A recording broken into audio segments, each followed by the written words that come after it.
It's about that time of day again. Welcome back to your nightly newsletter, boys and girls. Joseph James here. Wednesday evening, April the 13th, 2016. Another exciting newsletter in store for you tonight. We got crude, S&P, gold, and of course the euro. Markets are reacting to the Beige Book report released this afternoon from the Fed. This is painting a pretty rosy picture, a robust picture of the U.S. economy. If you have a chance to read it, right, it's on various websites across the web. This is pushing the dollar and equities higher, pushing gold, euro, and of course the oil markets lower. We got some pretty interesting opportunities on the chart tonight. Before we jump into our charts though this evening, I do want to remind you the only place to watch the full-length version of this newsletter is here on our trading blog at sidewaysmarkets.com. If you're watching the video on our YouTube channel, that's wonderful, but it's only a small snippet of the full-length version. If you're watching on YouTube right now, make sure you follow the link in the description of the video and come watch the full-length version here at Sideways Markets. While you're here, don't forget to grab a free pass to attend our trade room as a guest. In the lower left-hand corner, don't forget to register for our mailing list, and you'll get an email from me just after 7 p.m. Eastern Time, Monday through Thursday evening, when the newsletter is ready. Right below the video tonight, you can download all the charts that you'll see me using in tonight's video. That way you can have them ready for your own use tomorrow. And over on the right-hand side, I would love to tell you more about what it means to be a student here at School of Trade, teach you more about our strategies, and what it means to be a member. You can join the free trial membership on the right-hand side. You guys ready to rock and roll? We got a busy newsletter in store for you guys tonight. Another big day filled of learning and earning opportunities tomorrow. Don't forget, we'll have our trade room opening up at 8 a.m. Eastern Time tomorrow morning. Look forward to seeing you guys there as advanced members. Thursday morning, April the 14th, we got a pretty much a standard Thursday morning coming out tomorrow. We got news at 8:30 a.m. We're pretty much used to this point having news at 8:30 on Thursday mornings. Jobless claims is a reoccurring announcement on Thursday morning. So we got the CPI and the jobless claims tomorrow morning. Those will be two Red Star news events at the same time. That is definitely going to be getting these markets moving and shaking early. We got some Fed speakers at 10 a.m. We'll be listening out to hear if those hit the news wires tomorrow. We'll see if that shakes things up. But pretty much all we have to worry about tomorrow, though, is that early morning news that always tells us to be looking for that end of the morning push, 10:30, 10:45, 11 o'clock. Without any news on the schedule for the end of the morning tomorrow, we will be watching price action closely to see if the morning session comes to an end early. I always recommend trading between 7 a.m. and 11:30 a.m. Eastern Time during that overlap between London and the U.S. trading sessions for the most reliable volume and volatility. And of course, we'll be trading together with all of our students tomorrow morning, live in real time in our trade room, opening up at 8 a.m. Let's jump into some charts here. Crude oil is range bound and bearish this evening, but sellers are trading at the lows of a bear channel. So we expect to see profit taking ahead of a bullish correction before we head lower again. We have a trading range, a bear channel, and three legs down this evening. The trading range tells us to use rotation and the 2-try rule to buy the lows and sell the highs of the range. The bear channel tells us to sell the highs and take profit at the lows. And three legs down tells us to expect a bullish correction back to resistance levels overhead. As you can see here, we got a couple technical clues on the chart this evening. We've got a trading range, and we've got three legs down. As you probably heard me say this many times before, the range always takes precedence. When you've got a trading range in the chart, it always takes precedence. Now, trading ranges are really easy as long as you know how to trade them. First of all, there are a couple key components to a trading range. First thing, rotation. From the low to the high, high to the low to the high to the low, back down to the low, right? And then back up to the high. That's the first thing, range rotation. The next thing is what we call the 2-try rule. When we break out of a range, like we did here, we expect to see the market try twice. So of course they try once, they pull back, try again. There's two attempts from those buyers. If they succeed in pushing outside that range, then we'll look for a channel, we'll look for a trend, right? We'll look for a direction to this. If they fail, which you can see once, twice, if they fail, we expect price to finish the job going back to the opposite side of the range. And then the third piece of a trading range is what we call the pendulum swing. I want you to think of a trading range, and I want you to think of one of those pendulums, right in the middle here. Let's say price is rotating inside from top to bottom, bottom to top to bottom, bottom to top. Then all of a sudden, right, we break out. Well, the pendulum now swings up, right? Pendulum now swings up. Give the buyers 2 attempts, 1 and 2, and what if they fail? Where do you think that market's going next? Is it going to go back to the middle? No, probably not. Is it going to go back to the other side? Yeah, that's definitely going to be a target, but it's probably going to correct just about as much, right, as it tried to push higher. We call that the pendulum swing.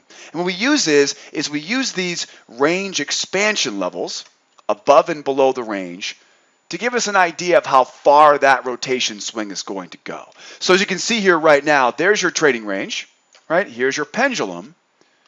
We can see the pendulum swings up, buyers try twice, and we're expecting now for that pendulum to swing all the way back down.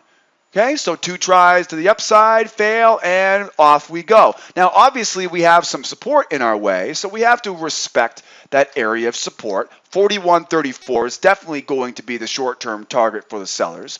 We have a double down coming off that first leg down at 41.06, and then the ultimate target for the sellers is going to be 40.85. Now, as you can imagine, once we get down to those lows, if we get down to those lows, we expect the sellers to try twice, right, to get a new trend going here, right? But guess what if they fail? If they fail, what are we looking for? You got it, right back up we go again, right? Back to the opposite side of the channel, to the range, back to the opposite side, right, of the range expansions, right? Think of that pendulum swing. We know the balance area. We know when price goes up. If it can't keep up, it's going to come back down. It's not just going to settle back in the middle usually. It's going to correct back down. If it can't keep going down, it's going to come right back up. Now, the second component to this is the 3 legs down into a bear channel.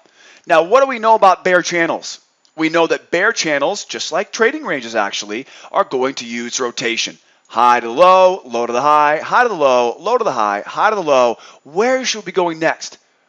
Back up to the high. So the bear channel tells us that we should expect to see buyers try to rotate this back to the high.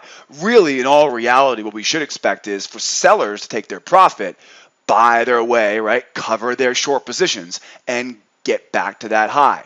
This is where the sellers will be looking undoubtedly for 2-try rule again, and right back down we go again.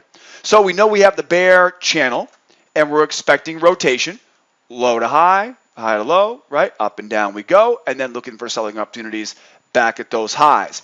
The big thing right now, though, is we do have 3 very well-behaved legs down. The first leg is the market makers, right? Those are the big boys and girls in the market. The second leg down, those are the trend followers, right? Like you and I. The third leg down, these are the chasers, right? These are the sloppy seconds. These are the final leg down, the late adopters, that third leg down. So we are expecting a somewhat bullish correction off of this low because the buyers know we're 3 legs down. They're probably going to be looking to buy. The sellers know they're 3 legs down, and they're probably taking their profit, right? They're buying too. So as of right now, everybody should probably be buying, right? Everyone will likely be buying here, and that will most likely send price at least back to the high of the channel. But, you know, I wouldn't be surprised if we start looking at taking out some of these highs overhead, and then back down we go. So here's the plan for tomorrow. Here's what the bulls want to see. Here's what the bears want to see. The bulls are looking, they have a difficult time right now. Okay, the bulls want to see a double overshoot at the channel low. One of the only reliable counter trend trades, right? Double overshoot. 1 overshoot, 2 overshoot, buy. That's what the bulls want to see. They want to see a double overshoot at the channel low. I'm going to teach you guys how to trade that in our advanced course here at School of Trade. Okay, there is a bunch of rules we follow with that trade because it is a counter trend trade. Next up will be seller failure at the range low. So assume we go lower, sellers try once, sellers try twice, and buy it back up, right? So buyers are looking for a short-term buy with a double overshoot at that channel low, or a more long-term buy once, twice, fail, back up we go into the original trading range. What about the bears? The bears have a little bit easier job right now. The bears have definitely an easier job because obviously the bears are in control. The first thing is the bears are looking for any opportunity here to get short around the high of the channel, around these swing highs up here, right? They're pretty much looking for the buyers to fail. We're looking for a trap high above the channel. What a trap high means is it means buyer failure, right? Price pushes up. Buyers will undoubtedly try to buy a pullback. If they're successful, we go looking for a bullish move up to the next areas of resistance. If they're not successful, that's where the sellers are going to be looking to sell, using the buyers trying once, trying twice. If they fail, right, they're looking for what we call a trap high or a buyer failure, pretty much anywhere above the high of this bear channel. The next thing is going to be the buyers trying twice and failing at 42.32, right? Again, pretty much going back to the same thing here. Price jumps up, tries to keep going twice, fails, and collapses back down. What's really difficult right now is to justify being a seller if this price continues to go lower, right? And it might, right? We're low volume overnight, Asia into London tomorrow morning. If it does go lower here, don't forget that's going to be down to the low of that range, and of course range rotation. Although we are expecting a stronger push through it, range rotation would tell us to wait patiently for price to try to go higher, right? Buyer failure and sell it back down.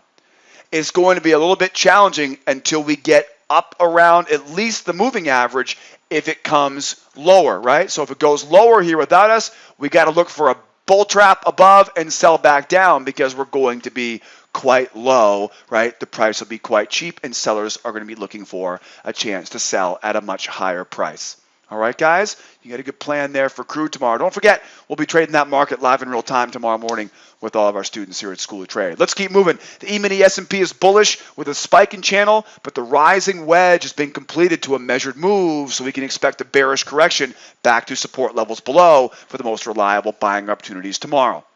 We have a bull wedge, spike in channel, and a measured move on the chart this evening. The bull wedge is a great buy signal for buyers until we get to the completion point, and then it turns into very strong resistance.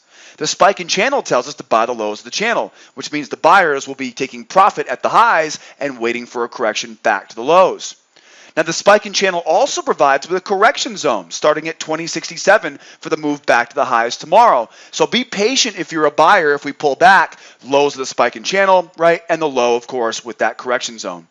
The measured move has been completed, which tells us to expect buyers to take profit, but in most situations we see a second attempt to test a measured move. So a two-legged correction is expected off the highs and then a retest back to the highs tomorrow at some point in the future. Take a look at this chart right now. We got a lot more information on this S&P chart here.